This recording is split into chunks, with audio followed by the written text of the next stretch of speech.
dia da Bíblia, né? Alguém comemora hoje e outros comemoram amanhã também. E eu louvo a Deus pela... Eu já falei com o pastor Oswaldo, eu tinha feito essa apresentação em algumas igrejas aqui em Arapiraca. E ele sempre me dizia: você está devendo água, você está devendo uma água, estou zoando. E esse ano, aprove o Senhor de estar aqui com os irmãos para a gente falar um pouco sobre a palavra de Deus.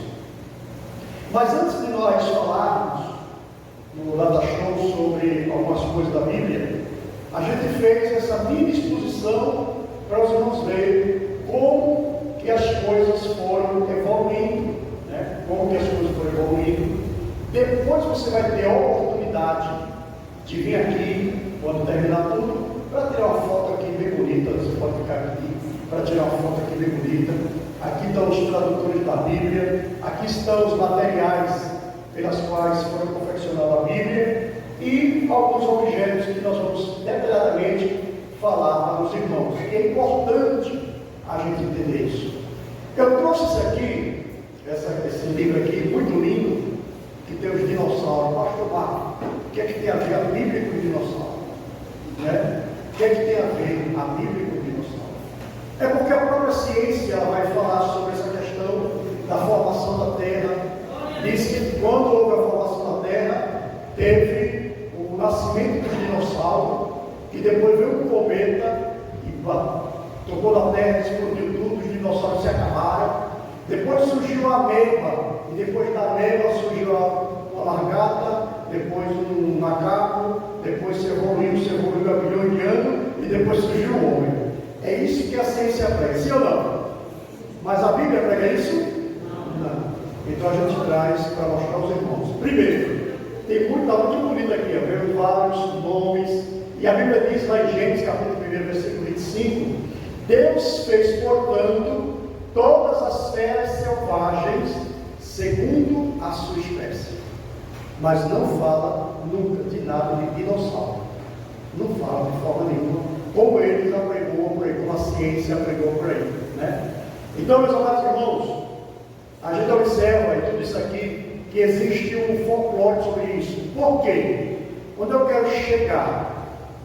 Porque a Bíblia diz que Deus fez o homem, um projeto de Deus, Deus disse: façamos o que, irmãos? O homem segundo a nossa imagem, semelhança. Está na palavra de Deus, registrada na palavra de Deus. E o pastor deu aqui que lâmpada para os meus pés é a tua palavra, luz para o meu caminho. Glória a Deus. Mas a ciência tenta a todo custo quebrar a Bíblia Sagrada. Para vocês terem uma ideia, há 200 anos surgiu um homem chamado Darwin, que era um cristão que perdeu a sua fé, que se desviou, dizendo que na verdade Deus não fez o homem, coisa em cima nenhuma, e que o homem foi feito, veio de uma evolução.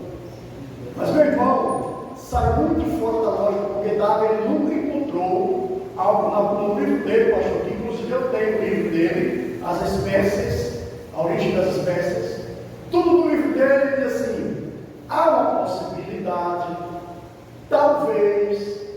Então não tem nada em concreto, mas a Bíblia diz que Deus fez o homem segundo a sua imagem e semelhança. Não diz talvez, não diz portanto, quem sabe. Não existe dúvida nessa palavra. Então, meus amados irmãos, eu trouxe para mostrar que depois tem gente que quer também que aquele fogo que caiu ali foi um vulcão que explodiu. E você olha tudo isso aqui, e você pode ter uma foto muito linda aqui, né? E a gente vai passando, até chegar nessa parte aqui, que é a parte mais explicativa de cada objeto, para você chegar aqui e ficar mais perguntando, vocês vão entender, né? Isso aqui é um kippah, que os judeus usam, né? Aqui tem cada símbolo, tem uma finalidade para você orar. Aí tem Jerusalém, tem o candelabro, que é a igreja, que é a mesa da igreja, tem os 10 mandamentos, tem tudo aqui, eles vão orando de acordo com o que está aqui no kippah. É claro que são modalidades antigas. Depois você vai ter aqui uma réplica do tabernáculo. Quem já ouviu falar do tabernáculo? Tudo isso aqui foi uma projeção de Deus. Eu vou só fazer assim, para vocês terem uma ideia, depois vocês veem aqui, quando se perguntam no caminho, estão coladinhos, depois vocês vão ver que o tabernáculo ele tinha essa configuração aqui, mais ou menos, e depois vocês vão ver com mais detalhe aqui na foto grande, você vai ver como era organizado, como Deus é organizado. Mas onde eu quero chegar? Eu quero chegar aqui, nas tábuas dos 10 mandamentos. Aqui é de madeira, né? Mas a de Moisés foi de pedra. Não é isso? Eu não fiz de pedra, mas senão ficou muito pesado de carregar. Eu digo, vou ficando velho, como é que eu vou carregar esse troço, né? Que dá para fazer, mas não vai ficar muito pesado. Aí eu vou fazer de madeira. Que é somente para uma representatividade que Deus quis que fizesse, que Moisés levasse, porque também a pedra, ela representava o coração endurecido do homem. Tudo aquilo ali, ele quebra, o próprio homem quebra a lei de Deus. Quando Moisés derruba aquelas, tudo tem um propósito ali, mostrando o coração endurecido do homem, que não quis receber a palavra do Senhor.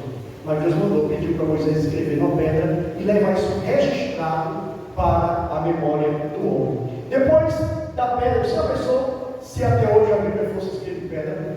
Volta um ponto hoje, irmão. Volta um monte de pedra debaixo do braço e a gente vem para a igreja. Mas depois do tempo veio o rolo. Esse rolo aqui. Cadê o Jejumar? Jejumar tem uma aqui. Aí ele pecado, bota irmão, pecado. Pecado também. Pega ali, pega aqui para os irmãos verem. Aqui, ó. Vem para cá. Então pega aqui. Segura aqui. Só um pouquinho, para os irmãos terem uma ideia, abre assim para você vai ver. Isso. Para os irmãos, não precisa ver tudo, não, só para os irmãos verem. Tudo isso aqui e o rolo é grande. Aqui tem mais de 40 metros. Que é escrito em rolo e pergaminho. Depois eu vou explicar para vocês detalhadamente. Isso é importante para vocês entenderem, irmãos. Preste atenção. Quanto que o crente deveria amar a Bíblia? Quanto que o crente deveria valorizar a palavra de Deus? Depois nós vamos mudar, deixa eu mostrar uma coisa para vocês terem ideia. Aqui, nesses 40 metros de pergaminho, só tem um livro, que é o Gênesis. Só tem o Gênesis. E quando Jesus ele abre ali a palavra, quando ele está na sinagoga, ele abre um rolo desse, mas ele pega o rolo do profeta Isaías e lê sobre ele, dizendo: o Espírito do Senhor está sobre ele, porque me ungiu. Então, não era fácil você localizar um versículo aqui, um capítulo, mas Jesus, quando abriu, a Bíblia diz que Jesus já abriu em cima do texto que falava dele. Diga amém. Então, você imagina que essas coisas eram escritas à mão. Era escrita à mão, a palavra de Deus foi tão trabalhada, e vocês vão entender depois, quando a gente começar a mostrar no slide, o que aconteceu, como foi que foi desenvolvendo. Só estou mostrando aqui essas partes da volta aqui, era um pouco aberto aqui, para a gente ter uma noção, para vocês terem uma ideia. Aqui é o candelabro, que representava as sete igrejas, então, o que estava aqui dentro da verdade, vocês vão ver aqui toda a modalidade. Aqui são 3 repartições do tabernáculo, que era o lugar santo, o lugar santíssimo e o lugar santíssimo e o pátio, onde eles sacrificavam as ovelhas. Aí aqui você vai tendo, eu estou falando rápido porque nós temos muita informação para os irmãos absorverem e entenderem sobre essa grande preciosidade. Tenha certeza que vocês vão sair daqui muito melhor. Diga, vocês já são muito melhor de informação, cheio de informações. Vocês vão sair aqui um pouco maior, digamos assim, né? Porque a Bíblia diz: crescer na graça e no conhecimento. Então hoje vocês estão crescendo um pouco mais. Vocês vão ter ideia de como isso aqui tudo, de como essa palavra chegou na sua mão. Quem tem a Bíblia, levanta assim a Bíblia, levanta a Bíblia. Você que tem a palavra de Deus, que tem a palavra de Deus, você vai ver a história desta palavra que tem transformado vidas. A gente deu esse resumo aqui dessa parte, mais ou menos. Depois vocês vão ter a foto, pode vir daqui atrás, ter a foto para guardar no seu canto. Aqui você vai ter os materiais que foram utilizados para confeccionar a Bíblia: pergaminho, pedras, argila, tudo Tudo isso aí nós vamos dar uma informação mais adequada. Aqui nós temos, meus amados irmãos, as Sociedade Bíblica do Brasil confeccionou essa Bíblia. Esta Bíblia aqui, na verdade, não é uma Bíblia, são 5 Bíblias. São 5 Bíblias chamadas esqueci o nome que dá, técnico, mas a tradução de 5 Bíblias. Ela vem a tradução brasileira, Almeida corrigida, Almeida atualizada, vem também a nova Almeida atualizada e a linguagem de hoje. Vem cada Bíblia tem o seu capítulo separadamente. Vocês que são professores de escola bíblica dominical, inclusive nosso pastor presidente, ele sempre fala isso, compre várias versões, para você ir tirando as dúvidas de algumas palavras, que às vezes tem palavras que são bastante difíceis para a gente entender. Mas quando você traz uma linguagem mais afigurada, uma linguagem mais tranquila, você consegue compreender a dimensão da palavra de Deus. Então nós temos aqui também, irmãos, aqui atrás, isso é uma obra chamada Pastor Chambre. Ele fez questão de cada versículo da Bíblia ele comentar. Aí é chamado o Antigo Testamento interpretado versículo por versículo. Então esta obra aqui, inclusive essa está até disponível também na internet, não sei se já disponibilizado na internet, tem PDF. Tem aqui o Novo Testamento também, versículo por versículo. Você vai ter também, aqui eu fiz questão de trazer aqui essa Bíblia em capa de couro. Esses 8 volumes, vocês estão vendo aqui, ó, esses 8 volumes é uma Bíblia só, de Gênesis e Apocalipse. Foi confeccionada em 1960, próximo ali da guerra e tal. Então essa Bíblia foi também chamada a Bíblia mais bela do mundo. Ela ganhou alguns prêmios internacionais. É uma Bíblia brasileira que foram feitos por vários teólogos, tanto padres como pastores como teólogos fizeram essa Bíblia, confeccionaram ela em 8 volumes. Quando você se admira de ver essa Bíblia tão gigante, eu vou lhe mostrar uma Bíbliazinha pequenininha, que também é de Gênesis e Apocalipse. Ali é o extremo, né? Aqui é outro extremo também. Essa Bíblia aqui de Gênesis ao Apocalipse está aqui. Enquanto tem ela aqui em 8 volumes, tem ela aqui que eu escondo na palma da minha mão, toda a Bíblia Sagrada. Só que eu esqueci de trazer a lupa, só pode enxergar ela lendo com a lupa. Inclusive ela está até em espanhol, não é em português. É confeccionada na Bíblia em espanhol, viu? Depois vocês vão ter a oportunidade, depois eu boto aqui você tirar uma foto, você também participar. Nós temos aqui, irmãos, a Bíblia mais bela do mundo. Nós temos também aqui esses três livros aqui, são os livros apócrifos. Quais são os apócrifos, pastor Marcos? Eu já olhei na Bíblia, hoje em dia eu estou falando só da Bíblia. Os livros apócrifos, eles foram escritos dentro de um parêntese. Ou seja, quando terminaram de escrever, a inspiração de Deus, quando terminou de escrever o livro de Malaquias, passa-se de Malaquias, que encerra o quê? Que livro que encerra? Que conjunto de livro que encerra? O Velho Testamento. Diga, o Velho Testamento. Qual é o último livro do Velho Testamento? Malaquias. Quando Malaquias é encerrado, vai começar depois sendo escrito no livro de Mateus. A gente chama Mateus, mas seria Marcos, né? Vai mudar Mateus, que é o que está na ordem da Bíblia. Então, desse Malaquias até Mateus, você tem um espaço de 400 anos. Quantos anos? 400. Vocês vão sair daqui sabendo mais ainda. Por isso, dentro desse espaço de 400 anos, é chamado de um silêncio de Deus. Por quê? Porque Deus não falou mais.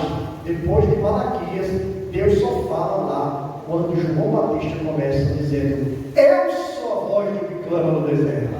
400 anos. Então, esses livros apócrifos, eles foram escritos dentro dessa diáspora, dentro desse período de quantos anos, irmãos? 400. Nunca mais vamos esquecer. Por isso que nós não aceitamos os livros apócrifos, mas a Igreja Católica Apostólica Romana, ela incluiu em sua Bíblia esses livros apócrifos, que é Judite, Macabeus, que são livros históricos, pastor. É pecado ler? Não, pode ler, tranquilo. São livros históricos, mas não são livros, meu irmão, inspirados. Por quê? Porque foi escrito no período que não havia o que, irmão? A inspiração divina. Diga bem se você está entendendo. Então, eles inseriram esses livros, por isso que a Bíblia Católica tem 7 livros a mais, certo? Mas aí está explicado o motivo. Se alguém perguntar, a minha Bíblia tem 7 livros a mais, para que você quer? Aí você explica que existia 400 anos que Deus se calou e que os homens começaram a escrever, mas não eram inspirados por Deus, viu? Então, só para vocês terem uma ideia de tudo isso aqui eu tenho o Novo Testamento. Aqui, na verdade, só são informações que estão aqui. Se você quiser o livro de Mateus, tem aqui explicando tudo direitinho. Aqui, vermelho, porque eles são tudo coloridos assim, pastor? Porque o Novo Testamento está nessa dinâmica. O vermelho significa os evangelhos: Mateus, Marcos, Lucas e João. Depois você tem Atos dos Apóstolos, sua história. Depois você tem as cartas. Depois você tem as epístolas. E você tem o livro do Apocalipse, que é o último livro da Bíblia. Aí você vai ver que o livro do Apocalipse, ele vai trazer algumas coisas interessantes, e vocês vão rodar aqui, vocês vão ver, vocês vão ter as 7 igrejas da Ásia. Aí vocês vão rodando aqui, aí vocês vão ter o que mais? Depois das 7 igrejas da Ásia, vocês rodam, e vai ter os 7 selos do Apocalipse, e você vai rodando mais. Você vai ter o que depois dos 7 selos?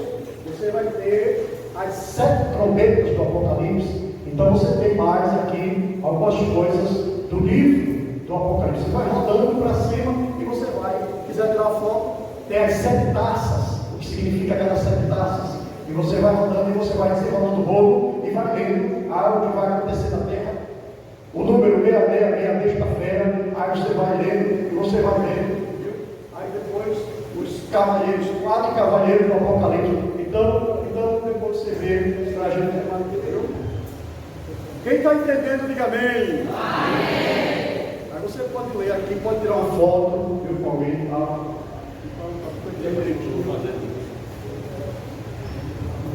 Aí nós temos, irmão, por isso que nós temos aqui essas cores, para você saber que o Antigo e o Novo Testamento ele tem essa dinâmica dos evangelhos, do livro histórico, as cartas, as epístolas e o livro do Apocalipse, que é o livro das revelações.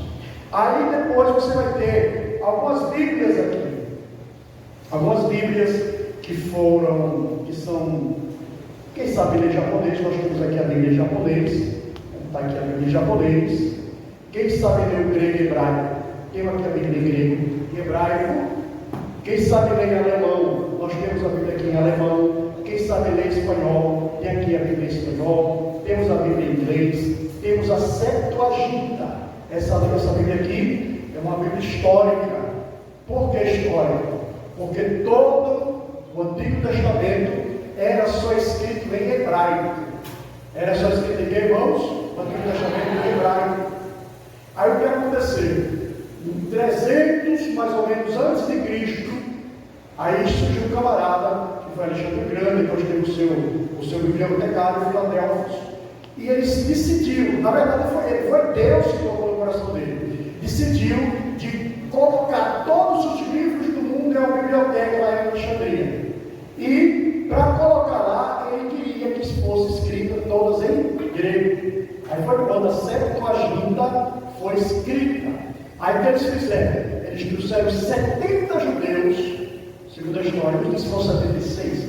Eles sabemos que é Septuaginta, eles trouxeram 70 judeus. Aí foi o que ele fez? Não colocou os 70 judeus no canto só.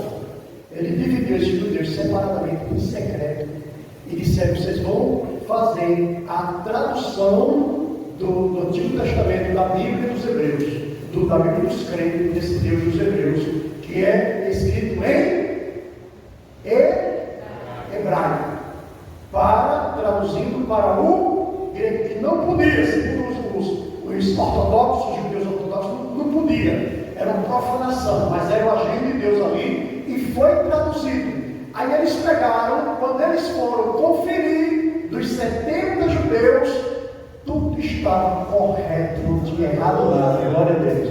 Então, por isso que hoje nós temos essa Bíblia Septuaginta. Ela é uma Bíblia na grafia é LXX. Aí você tem a Vulgata. A Vulgata também é a Bíblia em latim, porque só tinha em hebraico. Nós tínhamos somente em grego, mas faltava também ter em latim. Aí surgiu um camarada chamado Erasmo de Roterdã, que ele transfere a Bíblia para o latim. E assim por diante. Aí chama Vulgata, porque foi uma Bíblia para todo mundo, uma Bíblia comum, por isso que é chamada comum. Depois você vai ter aqui a Torá, que são os 5 livros de Moisés, tá? E depois você tem a Taná, que é diferente. Veja que o livro é sempre abre assim, né? Não é verdade? Mas a Taná não, a Taná ela abre ao contrário. Você vai ler a Taná, você vai ter que abrir ela ao contrário. E assim, você vai ver como se estivesse abrindo o final do nosso livro do português. Por quê? Porque ele é ao contrário. Você tem que começar a ler aqui, abrir aqui. Ó. Aí você está no começo, aí Torá. Você está no começo dele aqui. Bereshit bara et Elohim et Hashamayim.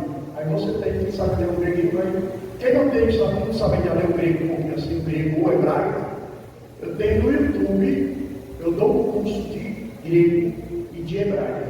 Você pode acessar lá, procurar lá, grego colher, pastor Marcos Caetano, vai estar lá, são 27 aulas de grego e 7 aulas de hebraico.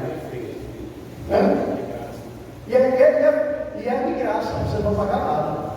Vocês vão ler o grego, tenho certeza que na terceira lição que vocês aprenderem, vocês já estarão mais ou menos lendo o grego. Muito bom, bem prático, e Deus abençoa você, viu? Então nós temos aqui a Taná, nós temos aqui também a Bíblia judaica, completa, em português, que foi traduzido por alguns rabinos. Você tem a Torá, e assim sucessivamente. São essa parte física que a gente está mostrando para vocês. E nós temos aqui alguns tradutores que é importante você saber. São importantes tradutores. Você tem a Septuaginta, que foi aquela Bíblia que eu mostrei para vocês, que é essa daqui, a Septuaginta, que ela mostra aqui que é a primeira. O rei Ptolomeu Filadélfo sugeriu a Telete, no seu bibliotecário, que os livros fossem traduzidos. Aqui você tem toda a história, que os livros fossem traduzidos. O sumo sacerdote Eleazar, para satisfazer o rei Ptolomeu, trouxe de Jerusalém 72 tradutores, 6 de cada tribo. Depois de uma grande recepção, ficaram isolados na ilha de Faros e executaram o trabalho em 72 dias e conferiram todos os 70 estavam nos textos exatos. Então nós temos aqui, depois tem o Exarca, que você tem a origem de Alexandria escrevendo. O Exarca escreveu uma Bíblia com 5 línguas. Depois você vai ter Jerônimo de Belém, a Bíblia Vulgata, foi aquela que eu mostrei para você, que é essa daqui, ó, a Bíblia Vulgata, que é a Bíblia em latim. Ele, traduzido do hebraico e do grego, foi ele que fez, chamado Jerônimo de Belém. Depois você tem John Wycliffe, que foi professor da universidade, teólogo, percussor e tal, e também traduziu a Bíblia. Erasmo de Roterdã, você vai ter Guilherme Tindeu, depois nós vamos falar também um pouquinho sobre Guilherme Tindeu, você vai ver você vai ter Martinho Lutero também, que traduz a Bíblia do hebraico e do grego para o alemão, para a língua mãe dele. E você vai ter agora um brasileiro chamado João Ferreira de Almeida, traduzindo do hebraico, do alemão, do grego, do espanhol, do inglês, para a nossa língua portuguesa. Diga amém. Então veja como que caminhou tudo isso para hoje você ter na sua mão essa palavra. Então, meus amados irmãos, nós vamos partir para a nossa amostra sobre, quero que vocês prestem atenção, porque não adianta nada você vir para um culto como esse, para uma exposição como essa, e não absorver nada, não aprender nada. Então, nosso intuito é que você entenda por que você tem essa palavra na sua mão. Faça aí. Ali tem uma pergunta. Que pergunta é essa? Pode ler para mim? Do 3, 1, 2, 3. Por que crê na Bíblia? Se eu for perguntar a você, por que você crê na Bíblia? Nesse momento, o que você pode me responder? Por que você crê nesse livro de capa preta? Por quê? Porque a boca de Deus fala para nós. Porque a boca de Deus fala para nós. Por que você crê nesse livro? alguém. Você já se questionou? Esta vontade de Deus. É o estatuto de Deus, é a lei de Deus, é a regra de Deus, é a boca de Deus falando. E por que nós não valorizamos a Bíblia? E muitas das vezes. E por que às vezes temos vergonha de levar a Bíblia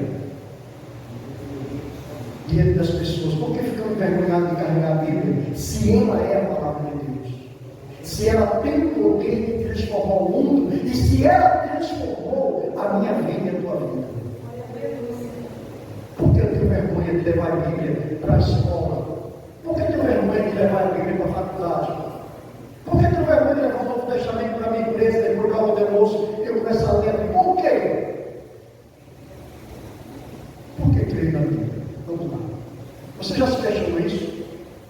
Existem outras perguntas também que são válidas. Vamos passar para a segunda parte. Suas palavras, as palavras que existem aqui dentro, são verdadeiras? Sim. Posso acreditar em tudo que ela diz? Sim. Os homens poderiam ter alterado suas palavras? Sim. E por que existem tantas versões e traduções? Eu trago muito nó na cabeça para vocês ficarem pensando, fervilhando. Para vocês entenderem a grandiosidade que é esta palavra. Por que Jesus não escreveu os evangelhos? Você sabia que Jesus não escreveu uma lei para o evangelho? Foi alguém que escreveu por ele? Por que ele não escreveu? Ele não era escriba. Ele é o salvador das nossas vidas. Alguém que escrevia dele. Por que Jesus escreveu? O que dizem a ciência e a arqueologia? E como Deus se comunicava com o ser humano antes dele mandar Moisés escrever nas tábuas? Como é que Deus falava com o ser humano? Como é que Deus se comunicava? Porque hoje Deus se comunica conosco através da sua Pastor. Bibliologia, eu acho que é uma matéria que nós ensinamos na faculdade de Pastor Jesualdo, já estudou, eu estudei. Nós temos o bacharelado de teologia. Bibliologia é um conjunto, são dois nomes grudados ali. Bibliologia, que é estudo da Bíblia. Bibliologia é uma matéria extensiva, muito grande, que não dá para a gente, em 2 horas ou em 40 minutos, falar tudo. Por quê? Você tem a formação histórica dela, você tem a formação literária, você tem a formação técnica, você tem a formação crítica, você tem a formação canônica, você tem a formação cronológica, você tem a formação linguística, você tem a formação cultural, profética, inspirativa. Então é muita coisa para se estudar a Bíblia. Mas eu disse para vocês, prometi que vocês vão sair daqui um pouquinho maior. Diga amém. Vão sair daqui fortalecidos, amando. Se você amar a Bíblia, você vai sair amando mais ainda esta palavra. Glória a Deus. Porque o objetivo do dia da Bíblia é lembrarmos dela, é lembrarmos da palavra de Deus. É uma das coisas que Deus sempre primou. Ouve, Israel, não esqueças de nenhum dos seus mandamentos. Não esqueça. Porque o ser humano tem a mente muito curta. E Deus sempre manda a gente lembrar-vos. Jesus um dia falou, lembrai-vos da mulher de Ló. Onde é que está a história da mulher de Ló? Tem Gênesis, está na palavra. Foi o que ele disse, leia lá. Gênesis, leia. Ele disse também, examine as escrituras, porque vocês, quando elas têm nela, têm vida eterna, são elas que me testificam. Aleluia. Então Jesus valorizou a palavra. E muitas das vezes nós a menosprezamos. Olha passar. A comunicação de Deus com o homem e além da forma verbal. Hebreus 1:1 diz assim, havendo Deus antigamente falado muitas vezes. Quantas vezes, irmãos? Muitas vezes. Quantas vezes Deus falou, irmãos? Muitas vezes. E de que forma? De muitas maneiras. Aos pais, pelos profetas. A nós falou-nos neste dia. Por quem? Pelo Filho. E onde nós temos a palavra do Filho? Onde está registrada a palavra do Filho? Onde está registrado? Na Bíblia Sagrada. Ele falou conosco através do Filho. As maneiras de Deus falar com o homem antigamente incluíam visões. Vamos lá, primeiro, 1, 2, 3. Visões. Segundo, Sonhos. Terceiro, Sinais. 4, Profecias. quinto, Urim e Tumim. utilizada para falar com os homens. Mas existem 3 formas que você vai aprender hoje, que é mais prático para você lembrar que Deus se comunicava com os homens. Então vamos lá. Além dessas maneiras, 3 instrumentos foram fundamentais na comunicação de Deus para com o homem. Vejamos, vamos lá. O primeiro instrumento da comunicação de Deus com o homem foi o que, irmão? Diga mais alto. Foi o que, irmão? A Bíblia diz no Salmo 119, versículo 3: os céus declaram a glória de Deus e o firmamento anuncia as obras das suas mãos. Um dia faz menção a outro dia e uma noite mostra sabedoria. Que não dá mais para ler. Outra noite, não há linguagem nem fala onde se escute a sua voz.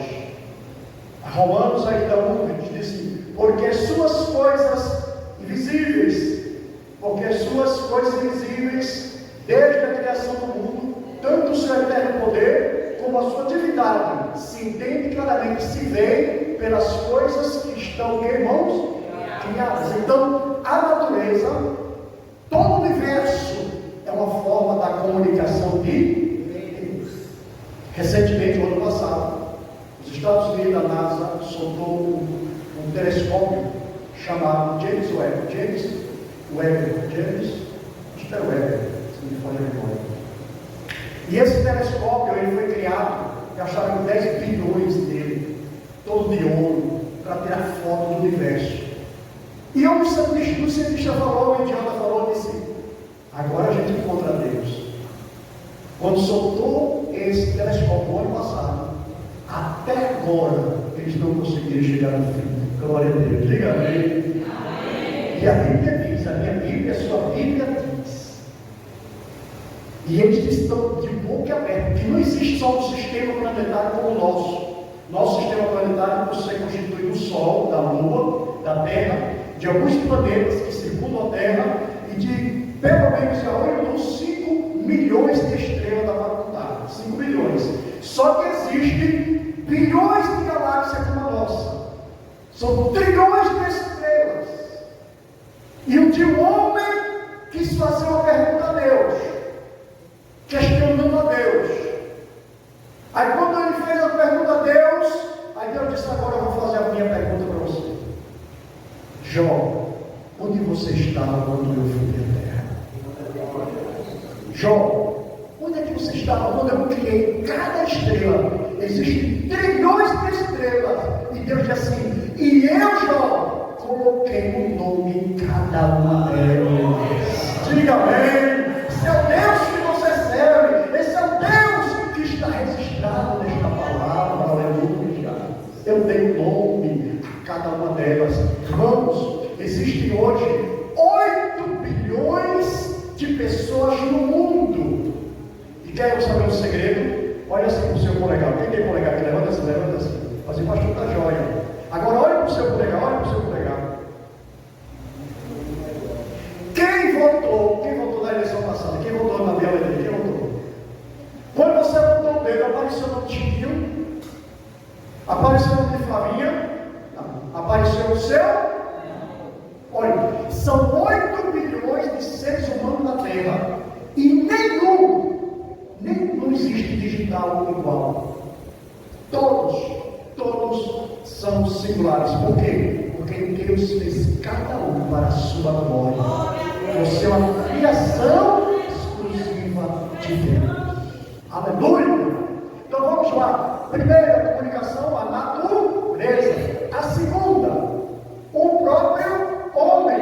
O segundo instrumento da comunicação de Deus foi o próprio homem. Deuteronômio capítulo 11, versículo 19. Diz: ensina-os aos vossos filhos, falando dessas palavras. Ensina aos seus filhos. Aonde? Assentado em sua casa, andando pelo caminho, quando fosse deitar, quando fosse levantar. Irmão, é por isso que o mundo está de avesso.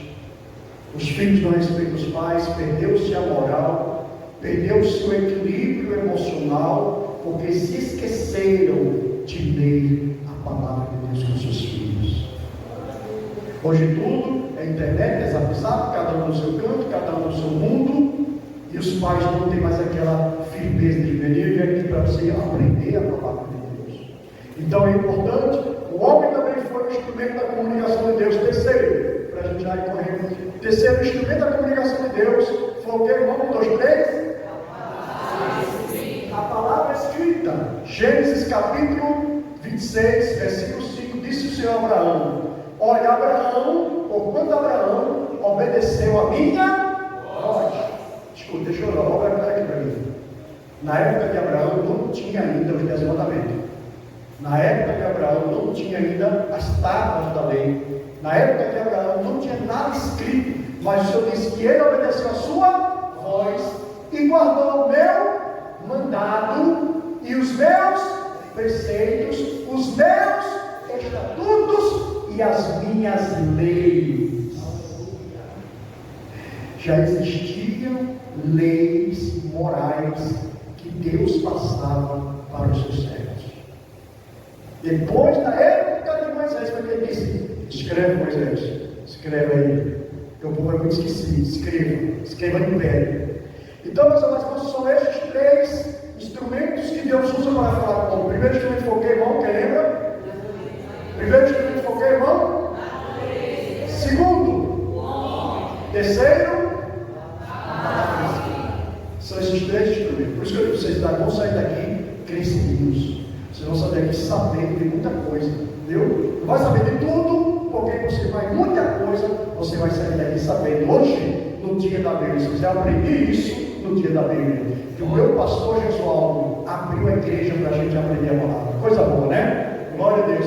Então, meus irmãos, vamos lá, continuando mais o nosso estudo. A Bíblia é a palavra de Deus?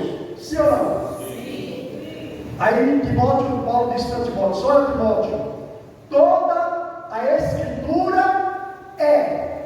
Aí eu tenho agora uma observação para vocês fazerem, para vocês entenderem.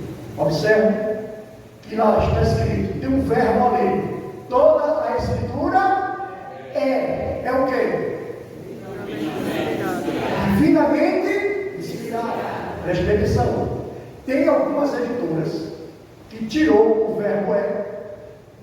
Tirou. E algumas Bíblias que você lê, até porque sabe a sua não tem se é. Está assim: toda a Escritura divinamente inspirada é proveitosa para ensinar. Deu para entender? Talvez na sua Bíblia não tenha esse é, esse verbo, que é muito importante. Se ela diz toda a Escritura é, está afirmando que toda, do Gênesis ao Apocalipse. Mas as editoras modernas, em algumas Bíblias, tirou o artigo, o verbo é, tirou, botou só assim: toda a Escritura divina, porque eles entendem que só é divino, só é inspirado aquilo que Deus falou. Mas a Bíblia diz que Paulo diz que toda a Escritura é. Tem algum aí que está faltando é? Tem algum aí? Está faltando? Está faltando. Eu vi interessante que Deus ensinando isso na teologia. A irmã disse: está faltando, mas vou colocar agora. Aí ela colocou o é bem grande de caneta. Disse: misericórdia, né? Ela colocou o é. Meu irmão, preste atenção. Isso não é grave. Isso não é grave. Foi por isso que o Senhor disse que quem retirar ou acrescentar, um dia vai pagar o preço. Já viu isso? Jesus falando que ninguém podia retirar e nem podia o que, irmão? Acrescentar. Então eles estão tirando, estão mexendo no sagrado. Por isso que o Senhor falou lá em Daniel: quando vires da abominação, da desolação, no lugar santo, eles estão mexendo no que é santo, tiraram. Agora tem algum que tem um artigo aí, que tem o verbo é? Tem algum que tem o verbo é? O irmão tem o verbo é, graças a Deus. Tem o verbo é, graças a Deus. Parece que essa aqui tirou o verbo é também. Mas toda a Escritura é o que, irmão? Vamos lá. 1, 2, 3. Toda a Escritura é divinamente inspirada e proveitosa para quê? Para ensinar, para redarguir, para corrigir e para instruir em justiça. Diga Diga amém, glória a Deus. Faça aí.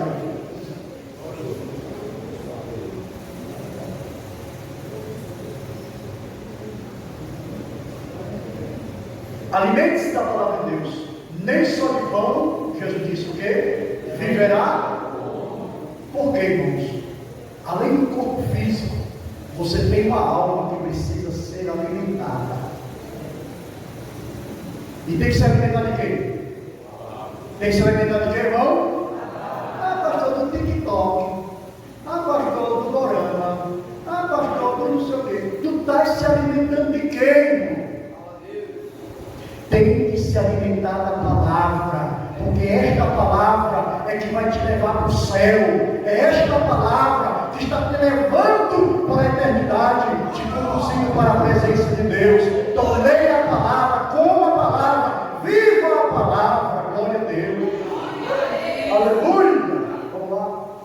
Vamos ver se rapaz aí está se alimentando desse café, desse negócio. Ele está querendo comer a Bíblia, está deitado na Bíblia. Mas não é assim, não é mastigar a Bíblia e comer café não. É você ler todos os dias. Todos os dias. Pastor, quando eu vou ler da dor de cabeça triste. Prega uma coisa estranha. Pastor, não é assim. Quando eu leio dois já dá dor de cabeça. Agora eu passo 2 horas usando, apesar de 4 horas, vai beber. Isso para mim, eu leio dor de cabeça, não tem grupo, não dá nada. Ou vá no oculista. Para você ler a palavra de Deus, viu? Em nome de Jesus, vamos lá, passa aí. Nenhum livro foi tão provado como a Bíblia Sagrada. Você sabia que o inferno, preste atenção, olha aqui para mim, que o inferno se levantou, os demônios, juntamente com Satanás, com muitos homens, se levantaram para destruir essa palavra. Ainda continua fazendo isso. Passa aí, meu. Passa aí, meu. A Bíblia, em comparação a outros livros, deixa eu mostrar uma coisa aqui a vocês. Plutarco escreveu 64 biografias de grandes homens, Alexandre César, Demóstenes, de vários homens. Só que ele escreveu 500 anos depois desses homens. Mas todo mundo tem um apreço por o livro de Plutarco, pela Vidas Paralelas, que é chamado de Vidas Paralelas. Eu tenho esse livro. São muito bons, eles falam sobre biografia de grandes homens, todo mundo tem um respeito. E todo mundo acredita. Vamos lá, passa aí. Tem outro livro chamado A Ilíada de Homero. Quem já ouviu falar da Ilíada de Homero? Quem já ouviu falar daquele, da Odisseia? Quem já ouviu falar da Odisseia? Vem desse conto de fada aí, que todo mundo sabe, porque foi de Homero, foi 900 anos antes de Cristo, quase 1000 anos, e tal, e é conservado esse livro, e até um resquício dele por aí, e todo mundo conserva e preserva. Vamos dar outro. O Alcorão, que já ouviu falar desse livro? O Alcorão, que é a Bíblia do Islã. Porque não sei o que, mas você vê que foi depois de Cristo, 632 depois de Cristo, foi escrito o Alcorão. Então tudo isso aí sai da inspiração divina. Mas deixa eu ver agora. A Bíblia e o Alcorão, se você observar, ele diz que a Bíblia, que é a verdadeira Bíblia, é o Alcorão. Mas quando eu faço a comparação, que eu tenho ele também, tem uma discrepância. Olha o que ele diz, irmãos. Na Cura 4, versículo 3. Se temeis não ser justos para os órfãos, para as órfãs, casai-vos com as que vos agradam, 2, 3 ou até 4 mulheres. O Alcorão dá essa brecha. Mas a Bíblia diz assim: por isso deixará o homem seu pai e sua mãe, e se unirá à sua mulher, e serão os na sua carne. Então, quando a gente vai comparando o Alcorão com a Bíblia, tem muitas coisas que vai quebrando, viu? Aí diz aqui, outro aí, deixa eu ver aqui, os homens estão por cima das mulheres, aquele de quem tem mais desobediência, tem mais na Cura 4, versículo 34, diz que os homens estão por cima das mulheres. Aqueles de quem temeis tem mais desobediência, admoestai-a, confinai-as em seus aposentos e castigai.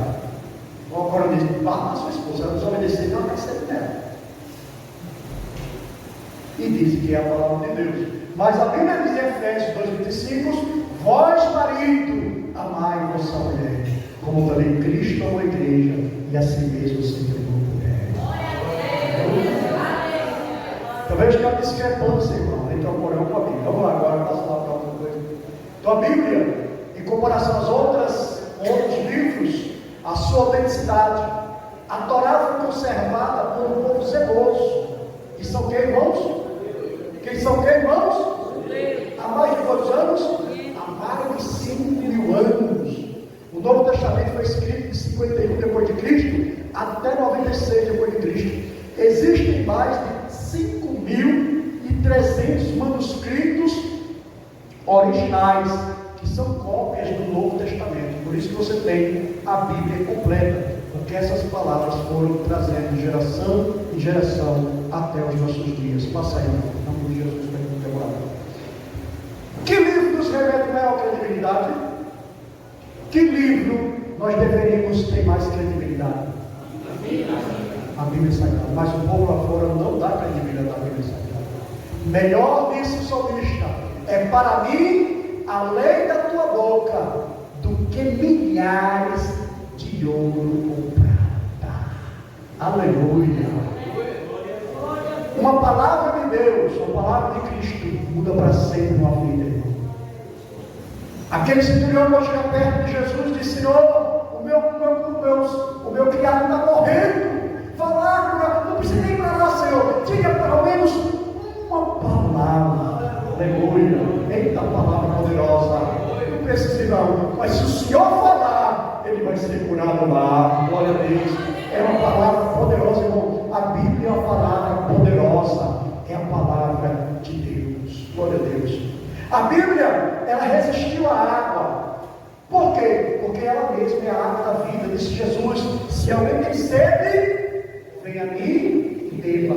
O escritor John Manning, ele relata esse livro, ele diz que a Bíblia, e como chegou a nós, diz que muitos navios carregados de Bíblia foram a pique, foi afundado devido à Segunda Guerra Mundial em 1943. Existiam os contêineres de Bíblia para passar para outro continente. Só que Satanás, com raiva, metia um míssil, pegava bem o navio e afundava as Bíblias todinha. E até hoje eles encontram, às vezes, alguns livros, não tem mais nem como ler, porque já criaram até aquela crosta do coisa. Mas Satanás, quando chegava bem, ele queria destruir. Vamos lá, vai. Outra vez, o imperador Diocleciano, em 284, ele ordenou que fosse queimado todos os livros dos judeus, todos os escritos dos judeus. E depois que ele queimou tudo na praça, muitas Bíblias foram queimadas, muitos rolos como esse foram queimados, ele queimou. E ele ficou tão satisfeito que depois ele fez uma moeda, dizendo que tinha vencido a palavra de Deus, que tinha vencido, que tinha exterminado o judaísmo, que tinha excluído tudo, que não existia mais Bíblia. Foi passada pelo fogo, foi provada na água. Vamos lá, passe mais. As correntes, depois chegou um tempo que a Igreja Católica acorrentou a Bíblia Sagrada para ninguém ler, mas teve um monge bem desobediente que foi lá, conseguiu a chave, e quando ele abriu, que ele leu, estava escrito: porque o justo viverá da fé. Ele que recuar, a minha alma não tem prazer nele. Aí este monge saiu gritando e disse: eu não quero nem saber, eu quero ler a Bíblia, eu vou traduzir a Bíblia para o alemão. E ele traduziu a Bíblia para o alemão, para a linguagem dele. Mas antes disso, ele chegava no centro das igrejas e começou ficcionando 95 teses, dizendo: não tem esse negócio de pagar indulgência e dar dinheiro à igreja para poder libertar a alma do purgatório. Não existe purgatório, porque o justo, ele viverá da fé. Quem vive da fé levanta a sua mão e deu glória para o nome de Jesus. Aleluia! Glória a Deus. Este homem era chamado Martinho Lutero. Ele não queria fundar uma igreja, não queria fundar uma religião, ele só queria corrigir o erro da sua igreja. Passa aí, meu filho. Jesus disse assim: passa o céu, o céu e a terra passarão, mas as minhas palavras não vão te passar. Ela resistiu à água, como você viu. A Bíblia Sagrada, ela passou pelo fogo, foi queimada, sai do outro lado e sai para ali. Daqui a pouco acorrentaram ela na igreja. Chega aqui pelo tempo. E o tempo? O tempo não acabou. Não aplicou. A Bíblia vida está aqui na sua mão. Mas por quê? Por quê? Por quê? Vamos lá, por quê? Por quê? Vamos lá. 1, 2, 3. Porque ninguém pode destruir a verdade. Pode dar glória ao nome de Jesus. Por isso que ele disse: conhecereis a verdade, e a verdade vos libertará. Esta palavra transforma, esta palavra dá vida, esta palavra é fiel e verdadeira, é digna de toda aceitação. Olha como eu amo a minha Bíblia, olha como eu amo ela. Quando eu a leio, eu me revigoro. Quando eu a leio, Deus fala comigo, eu choro. Por quê? Porque esta palavra, ela toca meu coração. Um dia um grande homem era ímpio, e ele recebeu a Bíblia de presente. Com o passar do tempo, o amigo dele disse: e aí, o senhor leu a Bíblia? Ele disse: rapaz, eu estou com medo. Por quê? Porque aquele livro é que está me lendo. Aleluia. Aquele livro está lendo a minha vida. Eu estou com medo deste livro. Por quê? Porque ele é vivo e eficaz. Ele é mais penetrante do que a espada humana de Deus, que penetra a televisão da alma e do espírito, juntas e medulas, e apta para discernir os pensamentos e as intenções do coração. Aí eu vejo alguns teólogos, irmãos, metida a besta, dizendo: temos que corrigir a Bíblia. Conversa, corrige a tua vida, irmão. Temos que reformular a Bíblia. Me reformule as tuas ideias, porque esta palavra é fiel e verdadeira. Ela não precisa ser acrescentada, ela não precisa de ninguém para existir, porque ela tem a existência da vida eterna, porque ela é a palavra de Deus. Esse não está dizendo nada para a Bíblia, precisa reformular, que conversa. Aleluia. Santifica-os. Foi a oração de Jesus para os seus discípulos. Disse: Pai, João 17, santifica-os, porque a tua palavra é a verdade. Aleluia. Quem está sendo edificado, dê glória para ele. Quem está sendo... Diz que vocês vão sair um pouquinho maior, já estão saindo um pouquinho maior aqui, para amar a Bíblia, para ler a Bíblia, para observar as palavras do Senhor. Quem lê a Bíblia não erra, quem lê a Bíblia erra se quiser, mas ela vem mostrando, porque ela é espelho. Glória a Deus. Ninguém pode destruir a verdade. Eu não sei se você chegará a assistir um filme chamado O Livro de Eli. Quem já assistiu esse filme? O Livro de Eli. O Livro de Eli, com o Daisy Rocha, parece, né? Ele leva a Bíblia decorada. E o camarada lá, que é uma tipologia da besta-fé do anticristo, quer destruir. Por que quer destruir? Porque ele sabe que é um poder, querido irmão, preste atenção.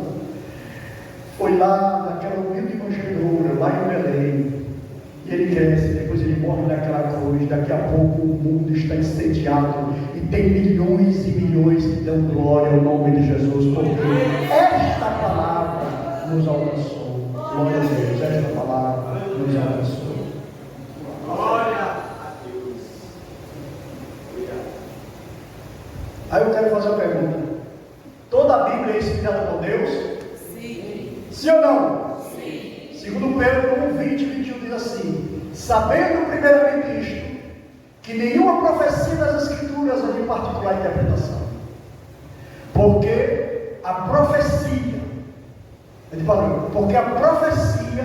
nunca foi produzida por vontade de homem algum, mas os homens santos de Deus falaram inspirados, porque, irmãos, pelo Espírito Santo. Quando você lê, escuta bem, você lê a Bíblia, é o Espírito Santo falando com você. Ô pastor, e aquelas palavras que Satanás fala, é inspirado também? Por isso que é bom ter da Bíblia, que a gente tem dúvida. Aquela palavra que Jesus fala, que Satanás fala para Jesus: se prostrar, me adorar, eu vou te dar isso. É inspirada. A Bíblia diz que toda a Escritura é o que, irmão? Inspirada. Quem escreveu estava inspirado por Deus para escrever aquilo ali que Satanás falou, para a gente saber quanto ele é astuto. Deu para entender? Não foi isso que Deus inspirou a Satanás. Deus inspirou o que, irmão? O escritor. Deus inspirou para ele escrever aquelas palavras que Satanás falou, para mostrar para nós como Satanás é astuto e é terrível. Outras palavras, outras histórias que aconteceram, horrendas, porque Deus quis para mostrar, porque a Bíblia, ela não esconde o erro, tanto faz de homens, de grandes homens, não esconde, ela é a verdade, ela é transparente, viu? Vamos lá, você não. E como ela chegou até nós? A palavra veio até nós em uma longa caminhada. Antes que houvesse recursos gráficos e formas gramaticais, ela veio sendo repassada em forma verbal por aqueles que Deus escolhera para transmitir aos seus filhos. Já passou. Tudo começou em 1488 a.C. Então disse o Senhor Moisés: escreve isto para a memória no livro e relata-o aos ouvidos de Josué. Deus, ele sabia que a memória dele era muito esquisita, muito, e que justamente hoje, irmão, nesse tempo de tanta informatização, de tanta confusão, de tanto emaranhado, que iria lembrar de nada. Se escreva, Moisés, pode passar. Cerca de 40 homens escreveram a Bíblia. Quantos homens, mais ou menos? Quantos homens, mais ou menos? E aconteceu que, acabando Moisés de escrever no livro todas as palavras desta lei, Deuteronômio, assim diz o Senhor Deus de Israel para Jeremias: escreve no livro todas as palavras que eu tenho falado, entre eles homens simples do campo e nobres da cidade, fazendeiros, médicos, agricultores, pescadores, estatistas, etc. Homens dos quais o mundo não era digno, moravam em diferentes lugares, em diversas situações e épocas. Como pode um livro ser escrito com tanta perfeição, sendo escrito em diversos lugares, por várias pessoas e em épocas totalmente diferentes? Porque este é o livro de Deus. Era um fazendeiro lá escrevendo, era um estatista escrevendo, quando juntou tudo, nós temos um livro perfeito. Glória a Deus. O Espírito Santo juntou tudo. Vamos lá, vamos sair. Aí foram usados materiais como pedra, como argila, papiro, cerâmica, pergaminho, tudo foi sendo. Aí eles tinham o problema do pergaminho, porque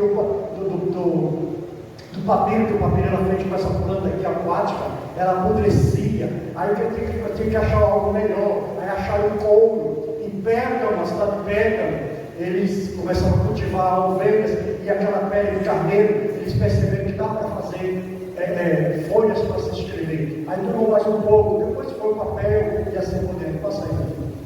Então o papiro, como vocês estão vendo ali, o papiro é uma planta aquática, muito frequente nas margens do Rio Nilo e conhecida também como junco.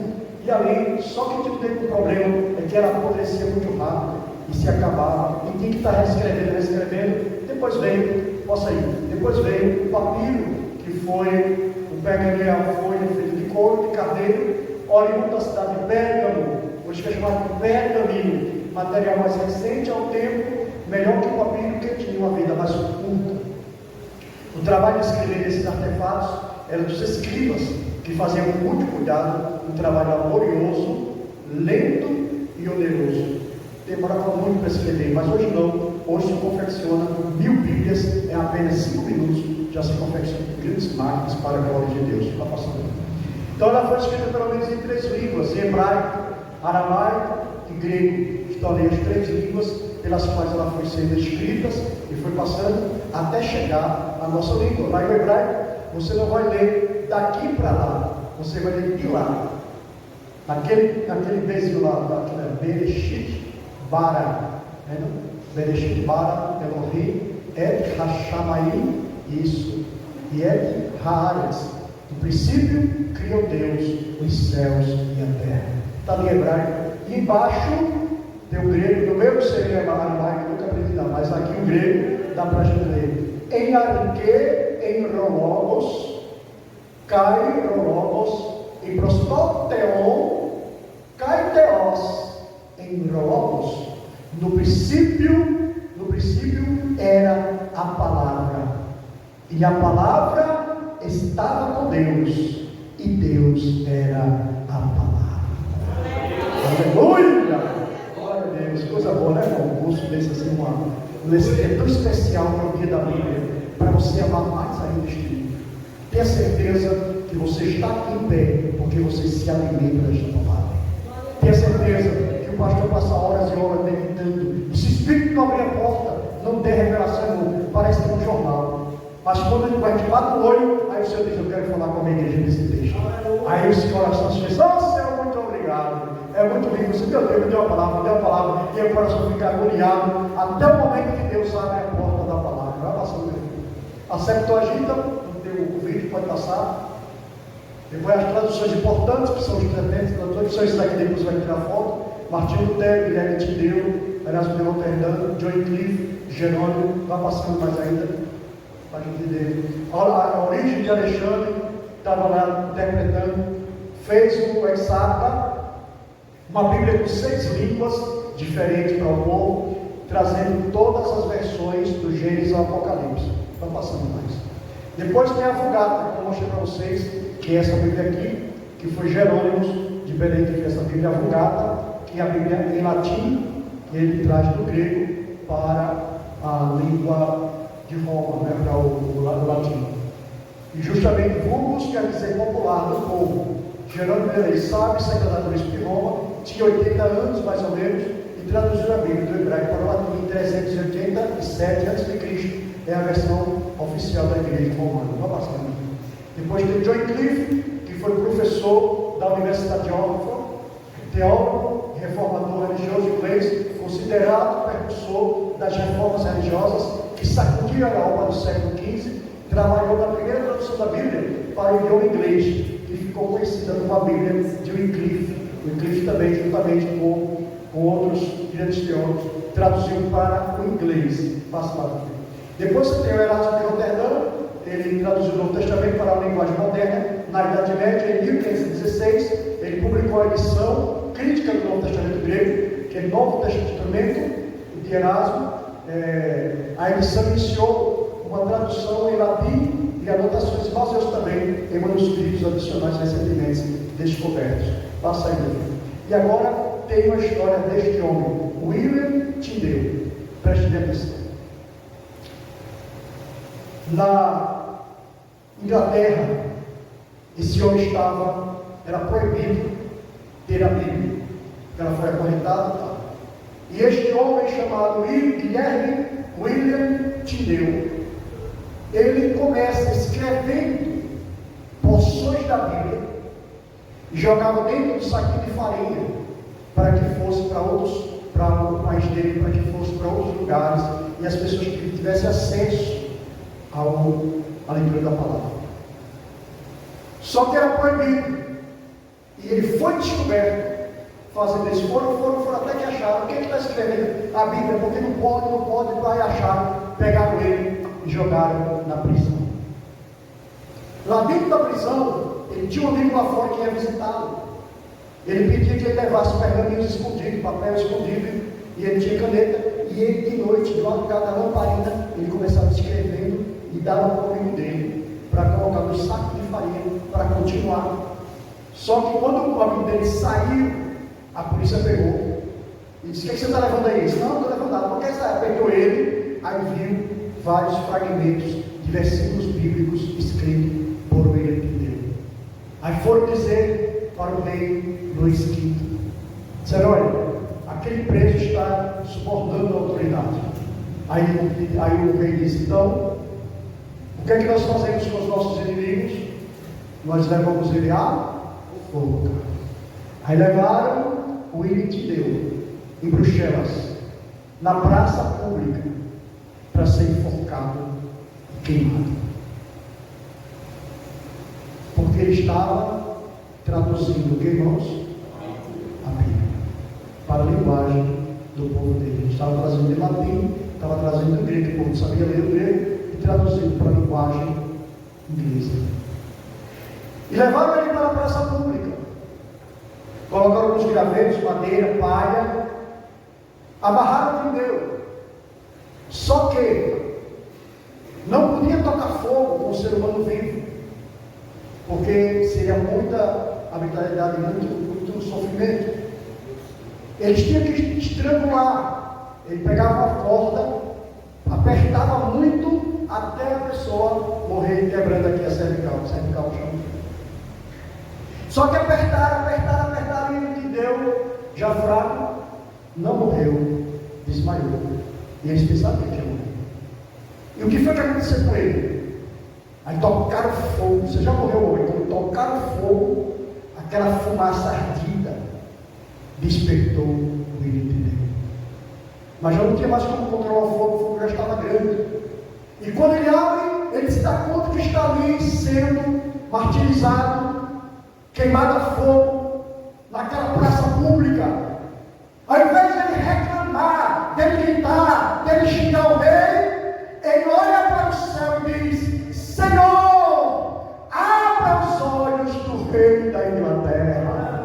Aleluia. E aquele homem morre ali queimado, cantando hinos e lendo salmos, morreu queimado ali. Meus irmãos, o rei soube disso, ficou, não, ainda bem que nós acabamos com o nosso inimigo. Mas escute, 2 anos depois, o mesmo rei levanta e diz: o livro que vai reger a Inglaterra é a Bíblia Sagrada. Levanta essa mão e dê glória para o nome de Jesus, porque esta palavra ela é fiel e verdadeira. Muitos perderam a vida, muitos choraram para que esta palavra hoje estivesse em sua mão. Que valor você está dando à Bíblia? Diga que valor você está dando à Bíblia. Tu lê tanto jornal, tu lê tanto WhatsApp, tu lê tanta notícia do 7 segundos, de cada minuto, de não sei o quê, e por que não para também ler a palavra de Deus? Porque esta é a palavra de Deus. Inglaterra não foi mais como aquilo era antigamente, foi uma cidade próspera, porque o rei tinha decretado que o livro que iria reger aquele país seria a Inglaterra. E se vocês quiserem depois assistir, no YouTube tem o William de Deus, o que traduziu a Bíblia. Você vai ver toda a história, tem desenho animado e tem também filme. Faça isso, que vale a pena você ver quanto que esses homens sofriam para conservar esta palavra, que muitas vezes você joga lá e deixa ela na estante empoeirada. Muitas vezes você não dá nem valor e tem vergonha de andar com ela. Aqueles homens tinham prazer. É porque não dá para passar o vídeo aí, quando chega um monte de Bíblia sendo contrabandeada para a China. Quando os irmãos do secreto abrem a mala, irmão, eles caem em cima de joelho, cada um pega a Bíblia e começa beijando e dizendo: muito obrigado, Senhor, era isso que nós estávamos precisando. Então aproveite, pregue a palavra de Deus para as pessoas que estão do seu lado. Glória a Deus.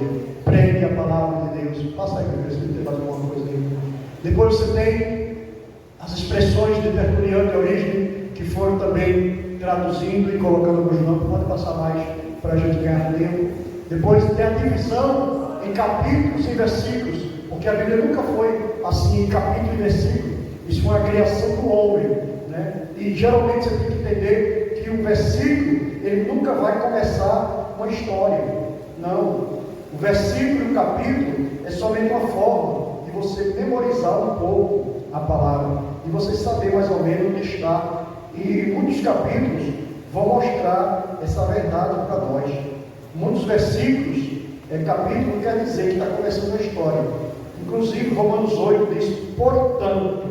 O que significa a expressão portanto? Conclusão ou final? Ou começo?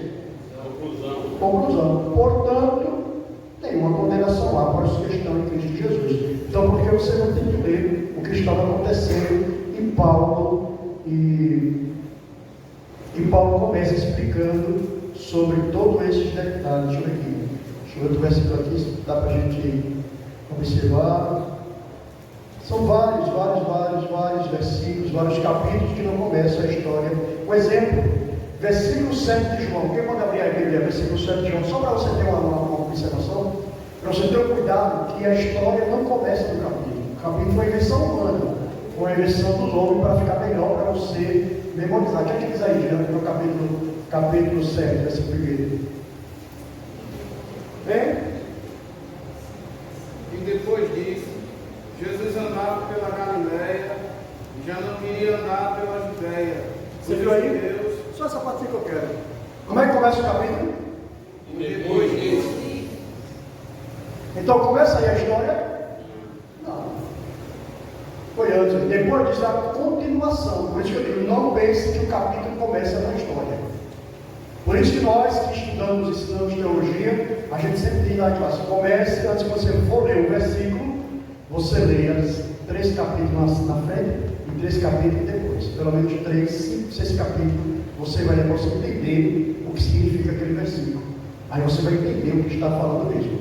Então, essa é uma grande prova que um capítulo não está começando uma história. Alguns começam, mas alguns não. Viu? Então vamos lá. Então os homens fizeram a Bíblia em capítulo, dividindo em capítulo e versículo, vão passando.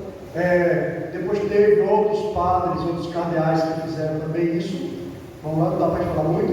E tem o Martinho Lutero, que foi o homem que descortinou aquele período em que a Bíblia estava acorrentada nas igrejas, porque a igreja queria ganhar dinheiro, a igreja católica, e queria fazer indulgência para que as pessoas pagassem para ir morar no céu, pagassem para tirar uma alma do inferno. E ele viu depois que estava errado, disse não, porque o justo viverá pela fé.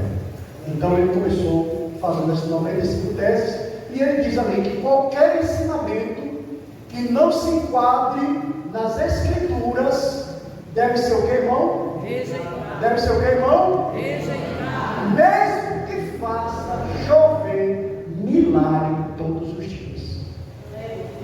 Está vendo aí a responsabilidade de quem prega a palavra?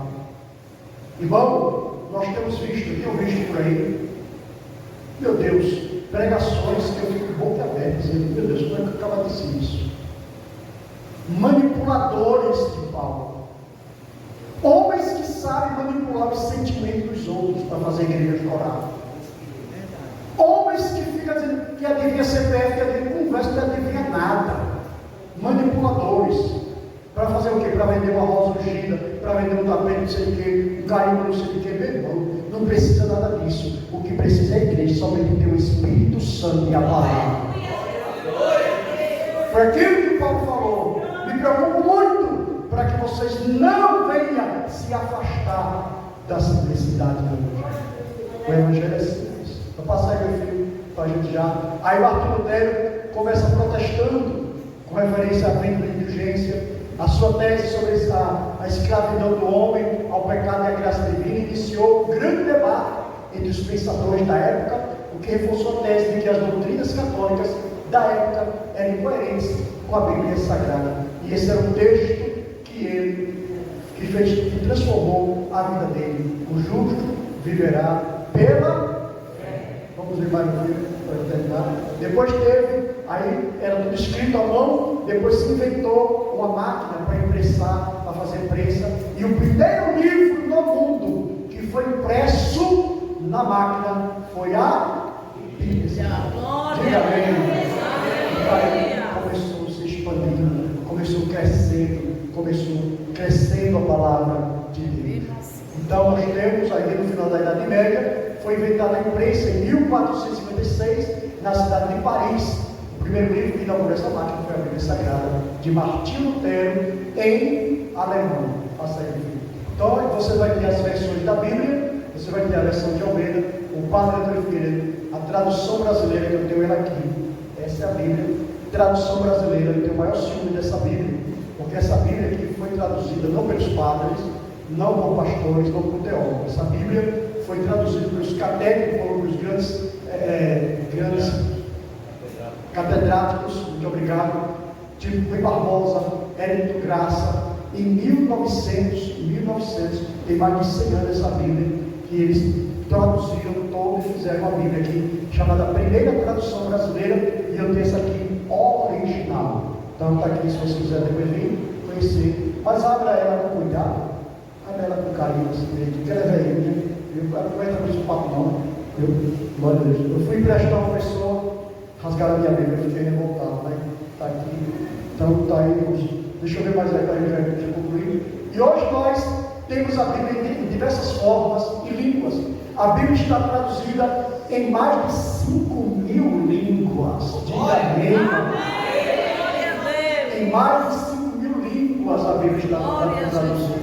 Então você tem a Laigô, você tem a 25 volumes, que é essa aqui, ó, que eu comprei na época, na Seco. Você tem ela no livro comum, você tem ela em CD, você tem ela no celular, você tem ela também na dramaturgia, você tem a Bíblia espalhada por tudo quanto é canto. Agora, o que acontece é que os homens estão poluindo a palavra de Deus, fazendo coisas que não devem com a palavra de Deus para distorcer a palavra de Deus. Mas enquanto o mundo está se curvando, a igreja continua de pé. De pé, em nome de Jesus. Passe mais, meu filho. Então, o que representa a Bíblia para você? Aquela do chinesinho, pode passar. Então, tem suas palavras são autoridades. Na vida secular, qualquer autoridade constituída tem sua palavra inquestionável, em detrimento a qualquer palavra de um cidadão comum. Então, Deus, a autoridade máxima, não precisa de algo para forçar, para que faça comprovar a veracidade de suas palavras. A palavra dele está acima de qualquer investigação científica ou comprovações humanas. A tua palavra, disse Jesus, é a verdade. Diga assim, a tua palavra. Levante assim, a tua palavra, Senhor, é a verdade. Eu vou encerrar, meus amados irmãos, porque vocês precisam tirar foto, olhar para vocês. Só contando esse testemunho rapidinho. Uma irmã sofria muito com o marido, mas sofria. O marido ia buscar ela na igreja, puxando ela pelo cabelo. Mas ela disse: eu não vou deixar Jesus de jeito nenhum. E ela gostava de evangelizar. Sabe, essa vez no meio da rua, entregando um papelzinho. E eu disse: eu vou para a igreja. E ela deixou um papelzinho em cima da mesa, esqueceu de pegar e deixou lá. O marido chega endemoniado, chega cheio de maconha, cheio de coisa. Aí ele olha lá e vê um papelzinho. Aí ele pegou e disse: olha, isso que eu vou fazer. Aí pegou, fez um baseado, botou um negócio assim, leu o papelzinho e fez o cigarro. E puxou, chegou totalmente, eu quero lá na igreja para buscar aquela mulher, puxando ela pelos cabelos. Quando ele jogou, botou o pé assim, só que nem quebrou tudo. Aí foi no banheiro. Quando ele volta, o papelzinho está todo esticadinho lá, o Batista. Ele não queimou não, tudo. Quando ele pega, está escrito: disse Jesus. Eita. E o resto foi queimado. Aí vem do outro lado: disse Jesus. Aí da sala: disse Jesus. Aí vai para a cozinha: disse Jesus. Ele vai lá, ele abre assim a porta e disse Jesus. Aquela palavra martelada: disse Jesus. Aí ele disse: mas ele disse o que? Disse Jesus. Quem foi que ele disse? Ele disse: eu vou ficar doido. Ele ficou e disse Jesus. Ele vai para o quintal: disse Jesus. Ele: vou ficar doido. Ele disse Jesus. Quem foi que esse Jesus disse? Ele sai correndo pela igreja, pela rua, vai para a igreja lá. Quando ele chega no portão, na hora que ele chega, o pastor estava dizendo: disse Jesus, eu sou o caminho, a verdade e a vida. Nem meu Pai se não.